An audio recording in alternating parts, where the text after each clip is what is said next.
નમસ્કાર। રાજકોટ શહેરમાં જાહેર રજાના દિવસે SNK સ્કૂલ ચાલુ રાખવામાં આવતા ABVP દ્વારા ઉગ્ર વિરોધ કરવામાં આવ્યો હતો।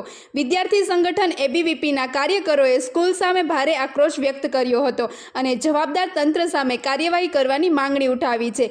રજાના દિવસે સ્કૂલ શરૂ રાખવાનો નિર્ણય ચર્ચાનો વિષય બન્યો છે। વધુ સમાચાર માટે જોડાયેલા રહો RP ગુજરાત ન્યૂઝ રાજકોટ।